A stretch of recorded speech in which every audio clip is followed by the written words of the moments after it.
What if the terror we feared wasn't the real enemy, but a tool used by something even darker? What if everything we believed about Stranger Things was backwards? Was Vecna controlling the Mind Flayer, or was the Mind Flayer controlling Vecna? And what was really inside that mysterious scientist's briefcase?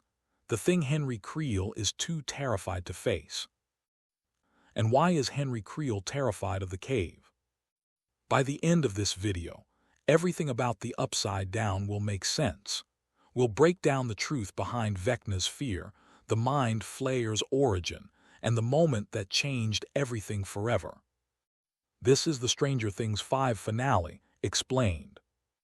If you haven't watched Stranger Things Season 5 Episode 8, also known as The Right Side Up, beware.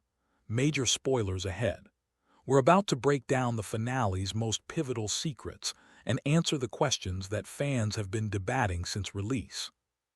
In the series finale, Hawkins is on the brink. The threat, a full-scale merging of the abyss, a deeper layer of the Upside Down with our world.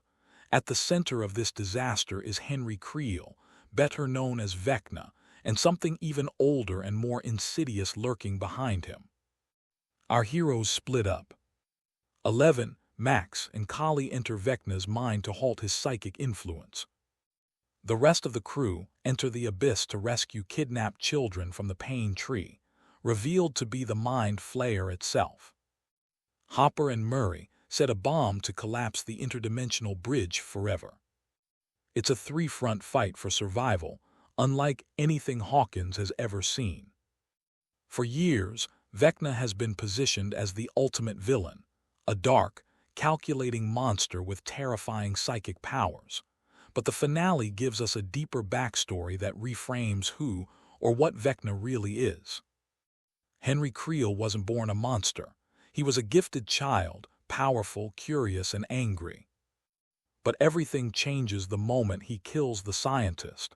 That's when he finds something in a briefcase that changes everything.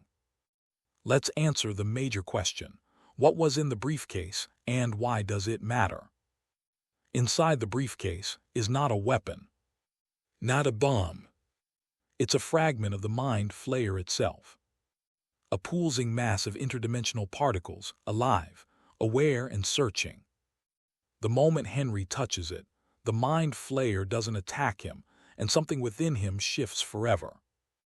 It bonds with him.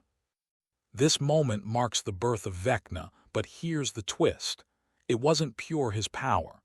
It was the influence of the Mind Flayer, embedding itself into his psyche and igniting abilities he never had before. But here, the key detail most people miss. That briefcase wasn't an accident. It was a gateway, the catalyst that bridged human understanding with Dimension X's dark influence. The Mind Flayer didn't just empower Vecna, it used him to breach our world. When Max and Holly lead the others into a cave tied to Vecna's past, we finally see fear in Vecna's eyes, real, physical fear. The cave isn't just a location. It's the first place Henry lost himself. It's where the Mind Flayer fully entered his mind, where his identity fractured. That's why Vecna avoids it. Not because it's dangerous, but because it reminds him he was once human. In a way, it's like facing your worst moment, the origin of your own destruction. Now the question every fan has been arguing about. Who was controlling whom? Was Vecna controlling the Mind Flayer, or was the Mind Flayer controlling Vecna? In the finale, Will confronts Henry in a memory, trying to convince him that he was used by the Mind Flayer. But Vecna rejects this, insisting that he chose his path. He claims the Mind Flayer and he are one, not in control of each other but bound. This was a purposeful choice by the creators. They want the audience to decide how much of Henry's corruption was free will and how much was manipulation. Officially, the Mind Flayer's influence brought Vecna to life, and once fused, their powers became inseparable. Vecna didn't control the Mind Flayer like a puppet master, but he chose to embrace that darkness instead of fighting it. So here's the answer. The truth is, both are right. The Mind Flayer created Vecna's power, but Vecna embraced it. This isn't possession. It's a partnership. The Mind Flayer gave Henry purpose, and Henry gave the Mind Flayer a way into our world. They aren't master and servant. They are one entity born from choice. And then comes the final showdown. Once the truth is revealed, Vecna and the Mind Flayer are finally faced in battle, not just physically but psychologically. The Hawkins crew fights as one. 11 stops Vecna's merge attempt. The group destroys the Mind Flayer in the abyss.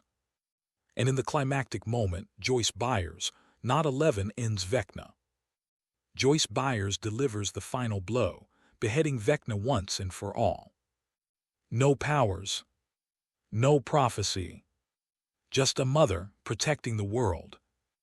And here's the aftermath. The Upside Down collapses.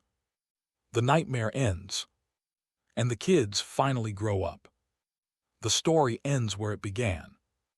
A Dungeons and Dragons table. But this time they walk away. Stranger Things was never about monsters. It was about choice. And sometimes the scariest thing isn't being controlled.